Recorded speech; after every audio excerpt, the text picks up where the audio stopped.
देखिए, किसी भी बाइक के फ़ोन में अगर चार्जिंग में दिक्कत आ रही हो ना, तो रिपेयर कराने से पहले ये वीडियो ज़रूर देख लेना मेरी। देखिए, कस्टमर है, 3-4 मज़दूर मेरे पास आए हुए हैं, मैं इनको दिखा दूंगा अभी आपको। तो ये किसी के पास फ़ोन लेके गए थे, इनके फ़ोन में चार्जिंग प्रॉब्लम थी। इन्होंने नया फ़ोन लिया हुआ था, रेडमी का 9। ऐसा मोबाइल रिपेयर वाले ने काम किया इनके साथ कि कोई दुश्मन के साथ भी ना करे। देखिए, इसके है ना 5 ट्रैक होते हैं चार्जिंग जैक के, 2, 3, 4, 5। ये 5 में से ना बीच के 3 जो है, तीनों ट्रैक तोड़ दिए निकालते वक्त। कभी चेंज किया होगा इनका, वो जानबूझ के तोड़ जाते हैं। ये 3 ट्रैक अगर टूट गए ना आपके, ध्यान रखना, अगर दूसरा चार्जिंग जैक लगा भी दोगे ना, अगर मैं इन फ्यूचर कभी प्रॉब्लम आई सॉफ्टवेयर की, तो सॉफ्टवेयर से कनेक्ट भी नहीं होगा।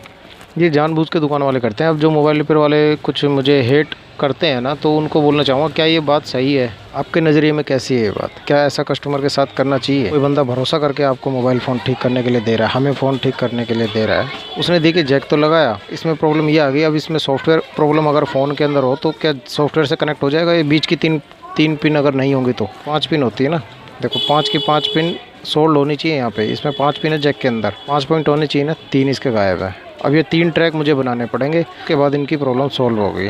तो ऐसा ना करें मेरी जान, किसी का नुकसान ना करें। देखो, आपके फ़ोन में चार्जिंग प्रॉब्लम कभी भी आए तो बोर्ड चेंज मत करवाना ये वाला, और सिर्फ चार्जिंग जैक ही चेंज कराएं, और किसी ढंग के बंदे से चेंज कराएं। उससे पहले पूछ ले भाई काम आता नहीं आता। 5 के 5 पॉइंट ऑफ कर देना। देखो, चार्जिंग के लगा रखे हैं इसमें, बस एक पॉजिटिव और एक नेगेटिव, बस यही छोड़े हैं। बाकी बीच के 3 जो यूएसबी के होते हैं ना, वो तीनों यूएसबी डाटा के होते हैं, वो तीनों पार्ट रखे हैं। अब इसके हम ट्रैक बनाएंगे और भाई का काम बिंदास करके देंगे। कस्टमर यही है, इसलिए थोड़ी धीरे बोल रहा हूँ, क्योंकि आपको पता है मैं किसी को बताता नहीं, कभी वीडियो बनाता भी हूँ मैं। अच्छा, जो मोबाइल रिपेयर वाले भाई अगर देख रहे हो ना, तो उनके लिए देखो एक चीज़ बताऊँ, आपके पास है ना ख़राब डाटा केबल अगर रखी होगी ना, आपको ना डिसोल्डरिंग वायर ख़रीदने की ज़रूरत नहीं है। ख़राब डाटा केबल अगर आपके पास रखी हो ना, उसको छील लो थोड़ी सी, उस पर थोड़ा सा पेस्ट लगा लो ऐसे, तो यही डिसोल्डरिंग वायर बन जाती है ना। एक चीज़ आपको नहीं पता चल गई है ना, इसी बात पर कर दो सब्सक्राइब, मगर आप तो करोगे नहीं।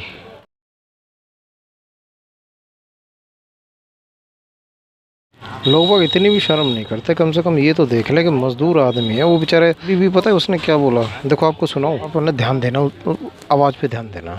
आज काम नहीं मिला? तुम कहीं क्या काम करते हो? ऐसा ही लेबर मिस्त्री वाला काम। लेबर मिस्त्री वाला? तो फिर ऐसा भी हो जाता है कि कभी काम नहीं मिलता। अभी नहीं भी मिलता है, लगे अभी तो गांव से आया तो सेटलमेंट नहीं हो पाया ना अभी सही। इसमें ना ओरिजिनल जैक आता है भाई इसका, ठीक है ना। बोर्ड में कभी भी है ना, आप लोकल जैक मत लगवाना, बोल देना कि भाई लोकल नहीं होना चाहिए जैक। इन पिनों को रिसोल्व कर देना, उसके बाद है ना कस्टमर के फ़ोन में कभी दिक्कत नहीं आ सकती, जैक ख़राब नहीं होगा। अपने फ़ोन में जब भी चार्जिंग जैक आपको लगवाना हो ना, तो उसमें 5 पिन बराबर सोल्ड करवा लेना। आपको एक ऐसी बात बताता हूँ जो शायद मैंने भी आपको ना बताई हो पहले कभी। चार्जिंग जैक लगवाने के बाद आप सिर्फ और सिर्फ चार्जिंग ही चेक मत करना, ये आपकी बहुत बड़ी गलती होगी। आपको कंप्यूटर से या लैपटॉप से कनेक्ट करके ज़रूर देखना है। आप सीधा बोल देना उसको, भैया एक बार कनेक्ट करके दिखाना। दुकान वाले के पास कंप्यूटर या लैपटॉप ज़रूर होता है, रिपेयर वाले के पास, ठीक है। अगर कनेक्ट नहीं हो रहा तो भाई साहब फ़ोन को मत पकड़ना। अगर कनेक्ट हो गया ना, तो समझ जाना आपकी 5 पिन सही लगी हुई हैं, सही सोल्ड हुई हैं। ये मैंने बहुत गहराई की बात बता दी है। अपने भाई को इसी बात पे है ना सब्सक्राइब लाइक ज़रूर करना, और शेयर ज़रूर कर देना इस बात को, ताकि मोबाइल रिपेयर वालों के पास पहुंच जाए। ये लो दोस्तों, इसके तीनों ट्रैक मैंने बना दिए हैं जंपर की मदद से। जंपर वायर से है ना मैंने 3 ट्रैक बना दिए, जो बीच के उखाड़ दिए थे उसने, ठीक है। अब मैं इसको लगाता हूँ और इसके बाद है ना इसे कनेक्ट भी कर दूँगा और कंप्यूटर से, और इसको चार्जिंग भी करके दिखाऊँगा आपको ना। एक कहानी और गलत कर रखी है यार, मुझे बहुत गुस्सा उठता है यार ऐसे बंदों से।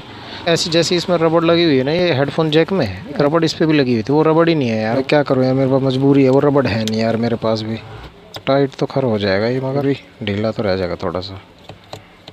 उससे ना जैक ढीला ढीला सा रहता है, रबड़ हटा देने से फिर वो दिक्कत आएगी बार बार। चार्जिंग लगा कर देखते हैं ना। ओके रिपोर्ट दोस्तों, हो रही चार्जिंग है ना, 42% चार्जिंग है ना। अब ये फास्ट भी होगी चार्जिंग इसकी। और एक बात और थी, वो जो 3 पॉइंट जो उसके हटे हुए थे ना, उखाड़ रखे थे, उसको हटाने का मतलब ये होता है कि स्लो चार्जिंग होगी। अगर आप कभी अपने फ़ोन में चार्जिंग ठीक करवाओ और उसके बाद स्लो चार्जिंग होने लगे ना, तो आप फ़ौरन कह दो कि भाई स्लो चार्जिंग हो रही है, जैक ठीक नहीं लगा इसका, आप दूसरा लगा दो। बिंदास कह दो, घबराते क्यों यार? तुम्हारा फ़ोन है फिर भी तुम इतना डरते हो, चीज़ सही नहीं लगती यार। ऐसे दे रहे हो ना भाई, फ्री में थोड़ी कर रहा वो, ऐसे लेने के बावजूद भी ऐसे काम कर देते हैं भाई। मैं इसमें है ना देखो ये कनेक्ट करता हूँ, और कंप्यूटर की आवाज़ सुनना आप, ठीक है। आपने ये मेरी कंप्यूटर की डाटा केबल है, ठीक है। कंप्यूटर की आवाज़ आई। मैं 1 मिनट देखो दिखाता हूँ आपको। ये Redmi A1 है, देखो वो नीचे लिखा हुआ, और ये आ भी गया। ठीक है। ये आपको देखनी है कि ये कनेक्ट हो जाना चाहिए। अगर कनेक्ट हो गया तो इसका मतलब चार्जिंग जैक बढ़िया लग गया। तीनों 5 पिन जितने होते हैं वो सारी सही लग गई आपके ना। ये डाटा ट्रांसफर करेगा कहाँ से जब 3 पिन होगी, तो अगर वो 2 ही पिन लगा के छोड़ देगा ना कोई दुकान वाला, तो उससे क्या होगा, खाली चार्जिंग करेगा और चार्जिंग भी स्लो करेगा। स्लो मैं दिखाता हूँ आपको, झकास काम करेगा भाई। लो ठीक है दोस्तों, मैंने दे दिया भाई को फ़ोन। मिलता हूँ आपसे नेक्स्ट वीडियो, तब तक के लिए जय हिंद जय भारत।